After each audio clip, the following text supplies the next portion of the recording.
पुरुषोत्तम मास महात्म कथा 23वें अध्याय के अंतर्गत दृढ़धनवा राजा बोला, हे मुनियों में श्रेष्ठ, हे दीनों पर दया करने वाले, श्री पुरुषोत्तम मास में दीपदान का फल क्या है, सो कृपा करके मुझसे कहिए।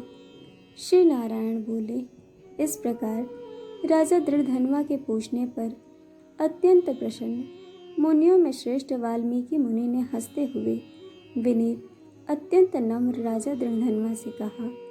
वाल्मीकि मुनि बोले, हे राजाओं में सिंह सदृश पराक्रम वाली, पापों का नाश करने वाली कथा को सुनिए, जिसके सुनने से 5 प्रकार के महान पाप नाश हो जाते हैं। सौभाग्य नगर में चित्रबाहु नाम से प्रसिद्ध बड़ा बुद्धिमान अत्यंत बलवान राजा था। वह क्षमाशील, समस्त धर्मों को जानने वाला, शील रूप और दया से युक्त, ब्राह्मणों का भक्त, भगवान का भक्त, कथा के श्रवण में तत्पर, हमेशा अपनी स्त्री से प्रेम करने वाला, पशु पुत्र से युक्त, चतुरंगणी सेना से युक्त, ऐश्वर्य में कुबेर के समान, उसकी चंद्रकला नाम की स्त्री 64 कलाओं को जानने वाली, पतिव्रता, महान भाग्यवती, भगवान की भक्ति को करने वाली थी। उसके साथ युवा चित्रबाहु राजिया पृथ्वी का भोग करने लगा, बिना श्री कृष्ण के दूसरे देवता को नहीं जानता था।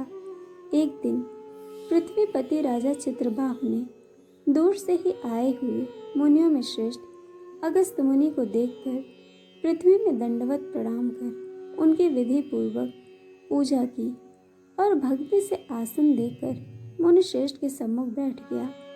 विनय से नम्र होकर मुनि श्रेष्ठ से कहा। राजा बोला, आज मेरा जन्म सफल हो गया, आज मेरा दिन सफल हो गया, आज मेरा राज्य सफल हुआ, आज मेरा गृह सफल हुआ। जो आप श्री कृष्ण चंद्र के सेवक आज मेरे गृह आए हैं, आपसे देखा गया मैं ताप पुंजस हो गया हूँ। आपको हाथी घोड़े रथ से युक्त समस्त राज्य समर्पण किया। हे मुनिश्रेष्ठ, आप वैष्णव हो, आपके लिए कोई भी अदेय वस्तु नहीं है। वैष्णव को थोड़ा दिया हुआ मेरु पर्वत के समान होता है। जो कौड़ी के बराबर शाक अथवा उत्तम अन्न जिस दिन वैष्णव ब्राह्मण को नहीं देता है, वह दिन उसका विफल है, ऐसा वेद को जानने वालों ने कहा है। जो कोई द्विजात विष्णु भक्त हो, वे सब पूज्य हैं। उनका वाणी मन कर्म से सत्कार करना चाहिए, ऐसा मुझसे गर्ग गौतम सुमंतु ऋषि ने कहा है। जब तक सूर्योदय नहीं होता है, तभी तक तारागढ़ की प्रभा रहती है। जब तक वैष्णव ब्राह्मण नहीं आता, तभी तक दूसरे ब्राह्मण कहे गए हैं। अगस्त्य मुनि बोले, हे चित्रबाहु, हे महाभाग, हे नृप, इस समय तुम धन्य हो। ये सब प्रजा धन्य है, जो तुम वैष्णवों की रक्षा करते हो। जो राज्य वैष्णव का नहीं हो, उसके राज्य में वास नहीं करना, शून्य वन में वास करना अच्छा है, परंतु अवैष्णव के राज्य में रहना अच्छा नहीं है।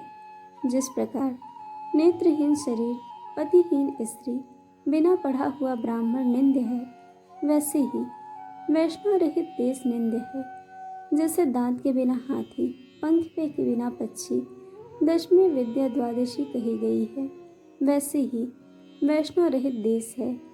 जैसे कुसा रहित संध्या, तिलहीन तर्पण, वृत्ति के लिए देवता की सेवा है, वैसे ही वैष्णव रहित देश कहा है।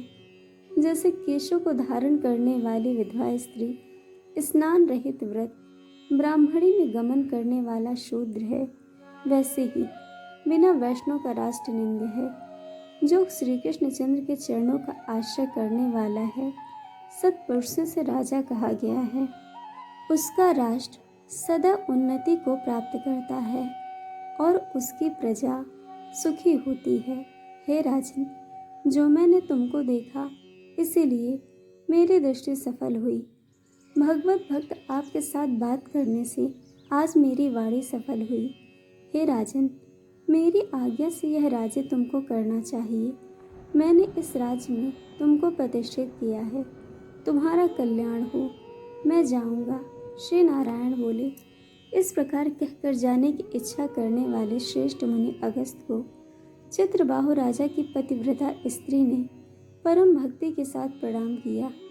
अगस्त मुनि बोले, हे शुभे, तुम सदा सौभाग्यवती हो और भक्ति से पति की सेवा करो। श्री गोपी जन के वल्लभ श्री कृष्णचंद्र से मेरी सदा दृढ़ भक्ति हो।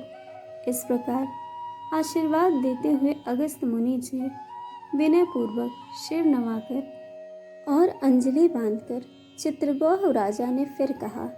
चित्रबाहु बोले, हे विपिन, यह विपुल लक्ष्मी कैसे हुई? निष्कंटक राज्य कैसे हुआ? यह मेरी स्त्री इतनी पतिव्रता कैसे हुई? और मैंने कौन सा पुण्य किया था? हे विपिन, यह सब मेरे से आप कहिए, मैं आपकी शरण आया हूँ। हे मुनीश्वर, आप हाथ में स्थित दर्पण के समान सब जानते हैं। श्री नारायण बोले। इस प्रकार राजा चित्रबाहु के कहने पर मुनि श्रेष्ठ अगस्त एकाग्र चित्त होकर राजा श्रेष्ठ चित्रबाहु से बोले। अगस्त मुनि बोले, हे राजन, मैंने तुम्हारे पूर्व जन्म का चरित्र देख लिया है। इतिहास के सहित प्राचीन उस चरित्र को कहता हूँ। सुंदर चमत्कारपुर में शूद्र जाति में जीव हिस्सा करने में तत्पर मणिग्रीव कामधारी तुम हुए। सो तुम नास्तिक, दुष्चरित्र वाले, दूसरे की स्त्री को हरण करने वाले, कृतज्ञ, दुर्विनीत, शिष्टाचार से रहित हुए। और तुम्हारी यह जो स्त्री है, यही पूर्व जन्म में भी तुम्हारी स्त्री थी।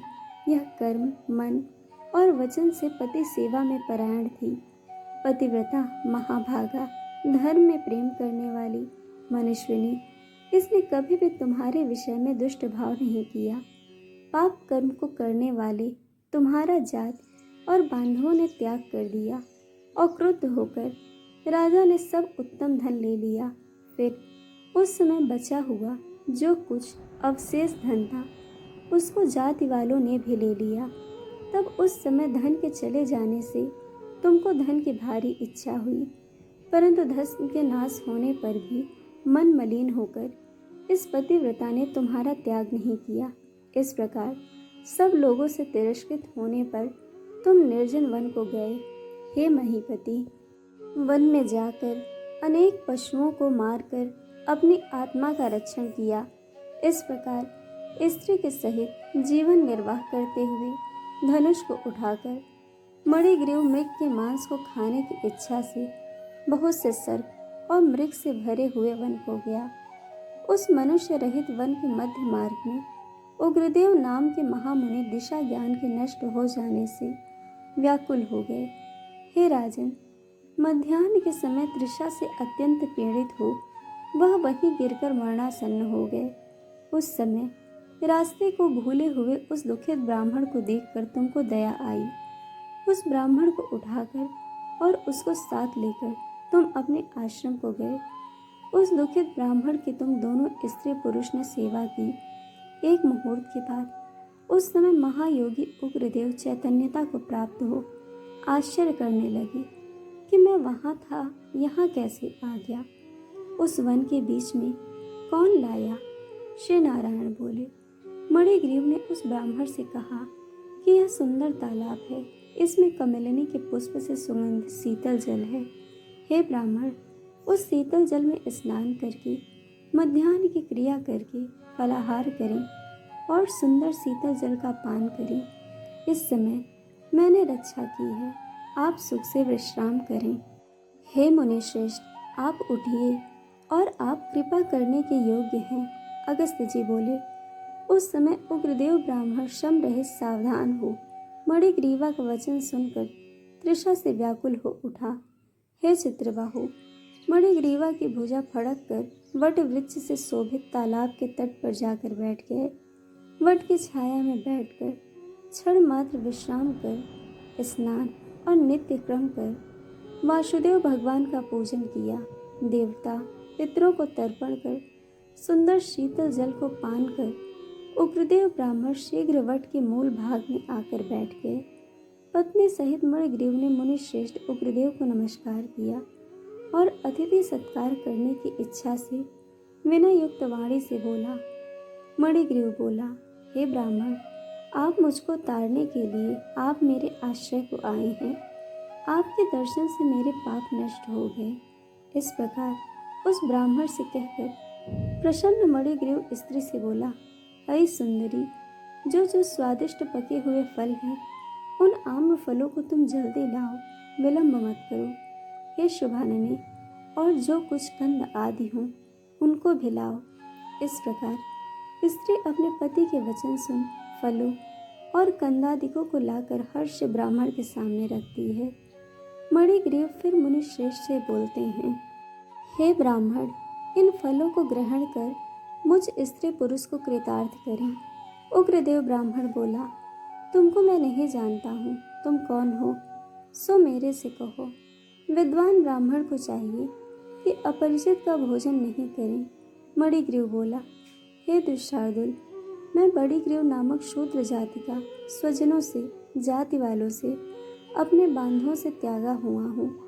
इस प्रकार शूद्र के वचन को सुनकर प्रसन्नात्मा उग्रदेव ने फलों को खाया, बाद जल को पिया।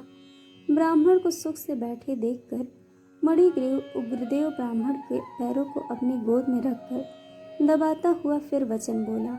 मणिग्रीव बोला, हे मुनिश्रेष्ठ, आप कहाँ जाएंगे?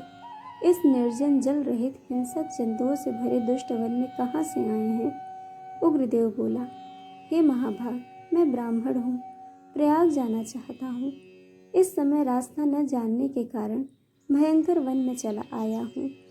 उस जगह थकावट और प्यास के कारण क्षण भर में ही मरणासन्न हो गया। बात तुमने मेरे प्राण दिया। हे मणिग्रीव, बोलो, तुमको मैं क्या दूं? हे मणिग्रीव, तुम दोनों स्त्री पुरुष ने किस दुख के कारण वन में आश्रय लिया, उस दुख को मुझसे कहो, मैं उस दुख को दूर करूंगा।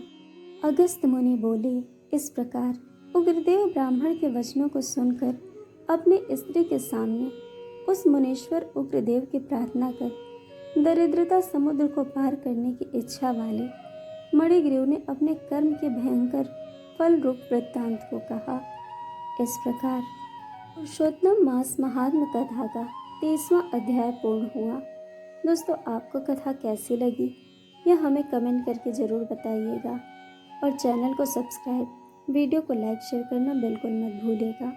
वीडियो देखने के लिए आप सभी का बहुत बहुत धन्यवाद। जल्द मिलेंगे कथा के अगले अध्याय के साथ।